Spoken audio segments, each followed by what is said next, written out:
Halo, sahabat sehat Infolabmed. Selamat datang kembali di kanal kita.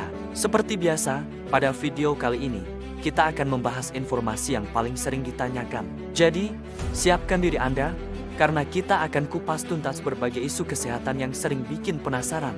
Kita mulai dari pertanyaan pertama ya, sahabat sehat Infolabmed. Pertanyaan pertama, saya punya penyakit diabetes kering, obatnya apa ya? Nah, sahabat sehat Infolabmed, ini penting sekali untuk diluruskan.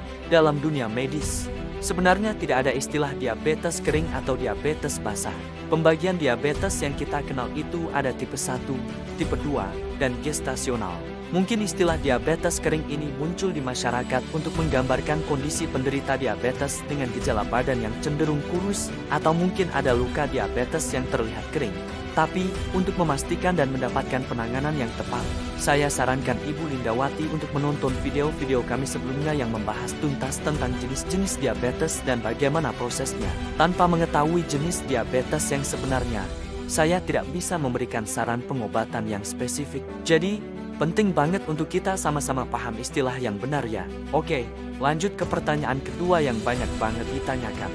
Pertanyaan kedua, perutku itu buncit. Dia tidak buncit lagi, dikasih apa dok? Mohon solusinya. Ini dia pertanyaan sejuta umat. Nah, sahabat sehat Infolabmed, perut buncit itu bisa disebabkan oleh dua hal utama. Yang pertama, karena timbunan lemak. Ini biasanya terjadi kalau kita kegemukan atau obesitas. Solusinya gampang-gampang susah. Kita harus mengatur pola makan dengan defisit kalori, artinya asupan kalori yang masuk lebih sedikit dari yang keluar, dan juga diimbangi dengan olahraga rutin. Fokusnya adalah menurunkan lemak tubuh secara keseluruhan, bukan cuma di perut saja. Lemak itu tidak bisa dipilih mau dibakar di bagian mana. Kemudian, penyebab kedua perut buncit adalah karena udara atau gas. Perut buncit karena gas ini seringkali berhubungan dengan masalah pencernaan seperti asam lambung tinggi atau dispepsia. Kalau ini penyebabnya, maka solusinya bukan cuma olahraga atau diet, tapi harus kunjungi dokter untuk mengatasi masalah lambung yang mendasarinya. Jadi, sebelum mencari obat atau solusi instan, penting banget untuk tahu dulu, perut buncit Anda karena lemak atau karena gas. Kalau sudah tahu penyebabnya, baru deh kita bisa cari solusi yang tepat. Kita geser ke pertanyaan berikutnya. Pertanyaan ketiga yang biasa ditanyakan, berbahaya nggak kalau lemak disedot liposuction? Begini, setiap tindakan medis yang sifatnya invasif, termasuk sedot lemak, itu pasti memiliki risiko. Karena melibatkan prosedur bedah, ada potensi komplikasi seperti infeksi, pendarahan, atau bahkan reaksi alergi terhadap anestesi. Sangat-sangat disarankan, sebelum memutuskan untuk sedot lemak, Anda harus berkonsultasi secara mendalam dengan dokter bedah plastik yang akan melakukan tindakan tersebut. Dokter akan menilai apakah kondisi tubuh Anda layak atau tidak untuk menjalani prosedur sedot lemak, karena setiap orang punya kondisi yang berbeda-beda. Jadi, jangan tergiur janji instan ya.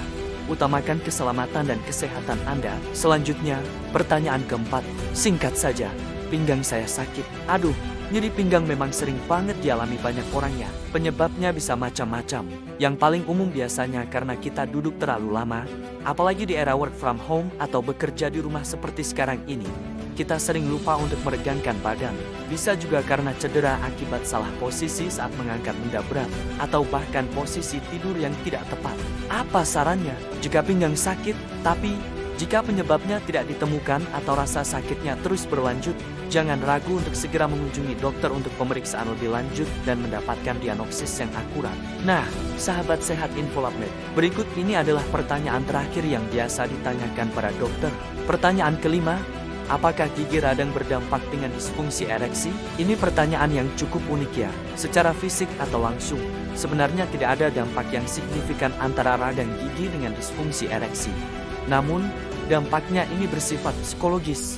Bayangkan saja, kalau gigi kita radang, sakitnya luar biasa kan? Pasti diikuti dengan sakit kepala, rasa tidak nyaman, jadi malas makan, malas beraktivitas, mood jadi jelek. Nah, kondisi psikis yang terganggu seperti ini, stres dan tidak nyaman secara terus-menerus, itu secara tidak langsung bisa memengaruhi fungsi ereksi. Jadi, bukan karena ada jalur langsung dari gigi ke organ ereksi, tapi lebih ke kondisi mental dan fisik secara keseluruhan yang terganggu karena sakit gigi yang parah. Saran saya, segera kunjungi dokter gigi untuk mengatasi sakit dan radang gigi Anda. Begitu sakit giginya teratasi, kondisi psikis dan kualitas hidup Anda pasti akan membaik, dan ini bisa berdampak positif pada aspek kehidupan lainnya juga. Nah, sahabat sehat Involapmed, itu dia beberapa pertanyaan yang sudah saya jawab di sesi Q&A kali ini. Semoga penjelasan saya bisa memberikan pencerahan dan manfaat untuk Anda semua. Ingat ya, jangan ragu untuk bertanya, tapi yang lebih penting adalah mencari informasi kesehatan dari sumber yang terpercaya dan selalu konsultasikan keluhan Anda kepada ahlinya.